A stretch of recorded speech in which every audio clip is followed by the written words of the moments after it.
के सेक्रेटेरिएट का घेराव रख रखा है। 7 तारीख को पहला करनाल की मंडी में पंचायत होगी और उसके बाद करनाल सेक्रेटेरिएट का घेराव करेंगे। और आपका इलाका तो क्रांतिकारी इलाका है, कुछ कहने की जरूरत नहीं है। नौजवानों का जोश है, बुजुर्गों का होश है। आपसे अंत में यही विनती करना चाहूंगा, एक ज्यादा लंबा नहीं खींचूंगा, आप भी भाषण सुन सुन के अभी थक जाते होंगे। 5 तारीख की मुजफ्फरनगर पंचायत है। उस मुजफ्फरनगर पंचायत ने, उस रैली ने रैला में तब्दील कर दो, उसको इसी ऐतिहासिक पंचायत बना दो कि बीजेपी वाले के पांव पाट जावे। मेरे बुजुर्गों याद करो, चौधरी चरण सिंह जो हमारे पूर्वज पश्चिमी उत्तर प्रदेश में बीजेपी वाले उनके बारे में क्या कहने लग रहे हैं, याद करो। चौधरी चरण सिंह के बारे में बीजेपी के एक नेता ने कहा कि जब चौधरी चरण सिंह को पहले ही निपटा दिया होता तो अच्छा रहता। यह बात एक बीजेपी का नेता हमारे पूर्वजों के बारे में कह रहा है। जवान भाइयों, यदि हमारे पूर्वजों का अपमान किया जावे और सारी बात चली जाऊंगी, लेकिन यदि कोई हमारे बुजुर्गों का, हमारे पूर्वजों का अपमान करेगा और उसके बाद भी हम चुप बैठे रहे, तो फिर तो एक बात सोचनी पड़ेगी कि हमारी रगों में खून भी बह रहा है कि नहीं बह रहा। जो रगों में खून है, पानी है, यह बात भी फिर सोचनी पड़ेगी। और जो जवानी अपने बुजुर्गों के, अपने पूर्वजों के मान सम्मान के लिए काम नहीं आ सका, उस जवानी का कोई काम नहीं है। सिर्फ 20 से 35 साल की उम्र के नौजवानों को जवान नहीं कहते। जवान हर वो व्यक्ति है जिसका जमीर जिंदा है। जवान हर वो व्यक्ति है जो गलत को गलत और सही को सही कहने की हिम्मत रखता है। जवान हर वो व्यक्ति है जो न्याय के लिए, सच के लिए, सत्य के लिए खड़ा होकर अपनी कुर्बानी देने को तैयार है। 5 तारीख को मुजफ्फरनगर में पंचायत है।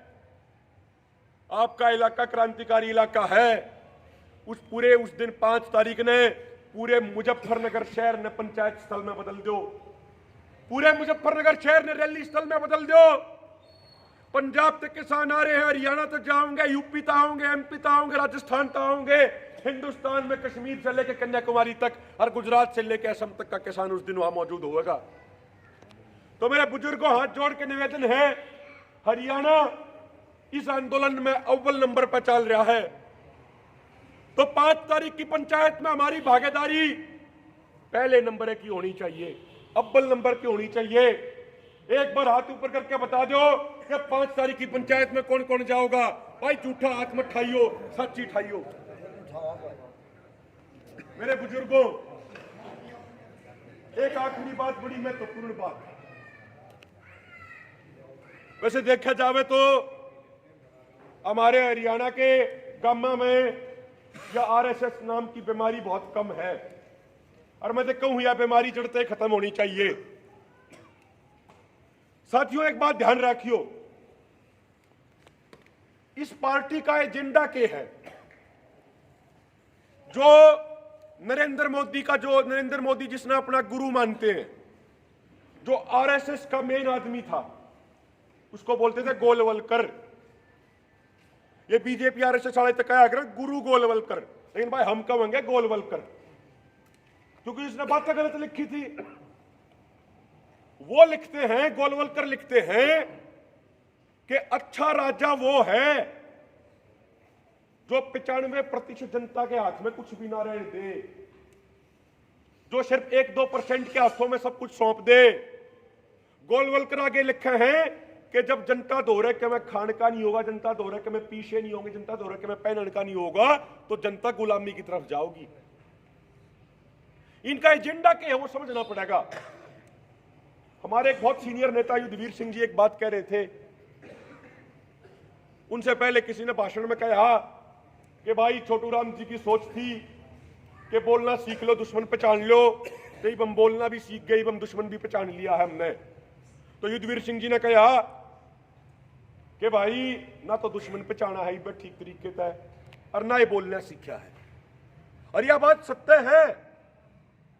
देखो, हम अपने अंदर की बात खुद बैठ कर अपने भाईचारे की गलतियों पर हम विचार नहीं करेंगे तो कौन करेगा?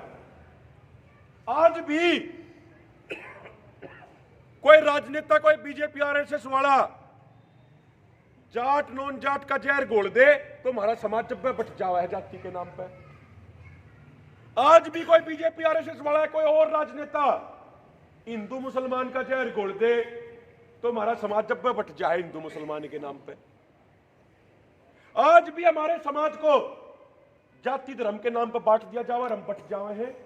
तो भाई कड़े तो दुश्मन पहचान लिया हमने, कड़े तो हमने बोलना सीख लिया। भाई बुजुर्गों, एक बात याद रखो, जब जब हम जाति और धर्म के नाम पर बटे हैं तब तब हम पिटे हैं, और जब जब हम धर्म जाति तो ऊपर उठ के एकजुट हो गए तब बड़े बड़े सूरमा हमने मिट्टी में मिला दिए। यो इतिहास गवाह है। शायद इन बीजेपी आरएसएस वाले ने हमारी किसान कौम का इतिहास नहीं पढ़ा। हमारा इतिहास ठा के देख लियो। ये हरियाणा वाले तो वे हैं कि जब सोमनाथ का मंदिर लूट के एक लुटेरा ले जा रहा था तो हरियाणा वाले ने उस लुटेरे का इलाज कराया था। हरियाणा वाले ने लुटेरे को ही लूट लिया था। यह किसान कौम वो कौम है जिसका इतिहास हजारों साल पुराना। हम पहला भी जिंदा थे, आज भी जिंदा हैं, और कल भी छाती ठोक कर डंके की चोट पर जिंदा रहेंगे। साथियों, एक और बात, आप बुजुर्ग बैठे हैं, आपने अपने जीवन का अधिकतर हिस्सा संघर्ष करके ईमानदारी तक काट दिया, लेकिन जो है नौजवान पीढ़ी है इसके लिए क्या हाथ है? ना ही नौजवाना खातर रोजगारी सरकार दो रहे। 1.5-2 साल में 12 करोड़ रोजगार खत्म कर दिए। मोदी साहब कहा करते हैं कि साल में 2 करोड़ रोजगार देंगे, लेकिन 12 करोड़ रोजगार सिर्फ पिछले 2 साल में खत्म कर दिए। अब खेती की जमीन हवा आपकी छीनने का प्रयास कर रहे हैं, खोसने का प्रयास कर रहे हैं।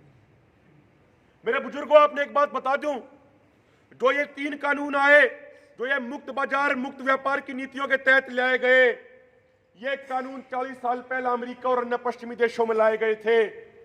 आज अमेरिका का क्या हाल है?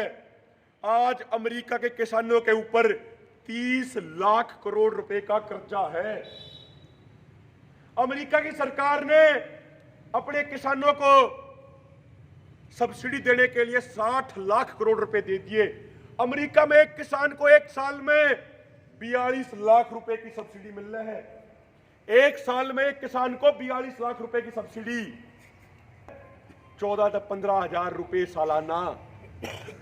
मेरे भाइयों, मेरे बुजुर्गों, जब इन कानूनों के सामने अमेरिका का वो किसान बर्बाद हो गया जिसको 42 लाख रुपए की सब्सिडी मिलती है, तो हमारा वो किसान इन कंपनियों का मुकाबला किस तरीके से कर पाओगा जिस किसान ने मात्र 14 से 15 हजार रुपए की सब्सिडी मिल रही है?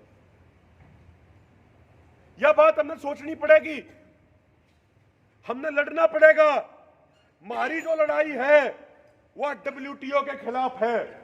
बुजुर्ग बैठे हैं, जानते होंगे WTO के बारे में, गेट समझौते के बारे में, IMF वर्ल्ड बैंक के बारे में। और बुजुर्गों, जब ये आंदोलन जीतेंगे तो इस आंदोलन की जीत इस किसान समाज के जन जागरण की शुरुआत होगा, अंत नहीं। लड़ाई तो उसके बाद चालू रहेगी। जो हमारी पहला मांग होया करती C2 प्लस 50% के अनुसार फसलों का MSP, जो जिसके अनुसार हरियाणा में गेहूं का मूल्य 4000 रुपया क्विंटल बनता है, आज 1975 रुपए मिल रहा है। उस बात की लड़ाई भी आगे लड़नी है। और एक अंतिम बात आपने कहूंगा, समझदार बनो, जानकारी जुटाओ, खासकर नौजवान भाइयों। आपके भीतर जोश बतेरा है, लेकिन जानकारी भी इकट्ठी करनी पड़ेगी। करोड़ रुपया इस देश में, इस मुल्क में हमारे पूर्वजों ने कुर्बानी दी मुल्क की आजादी तई। लेकिन जब हमारे हकों की बात आती है, जब हमारे कर्ज मुक्ति करने की बात आती है, तो सरकार कहती है कि पैसा नहीं। लेकिन 2005 से 2015 में इसी देश में, इसी मुल्क में, इसी हिंदुस्तान में, इसी भारत में अंबानी अडानी जैसे कॉर्पोरेट घरानों का 50 लाख करोड़ रुपया टैक्स का माफ कर दिया गया। मेरे बुजुर्गों, जागो, लड़ो, आंदोलन करो, जीतो, अपने हक अधिकार लो। जो उनको अपने जिंदा होने का सबूत देना पड़ता है। जिसका जमीर जिंदा है जमीर जिंदा होने का सबूत देना पड़ा। एकता जिंदाबाद, जिंदाबाद, जिंदाबाद। ये बात भाई पछले भाई नारे नहीं ला रहे।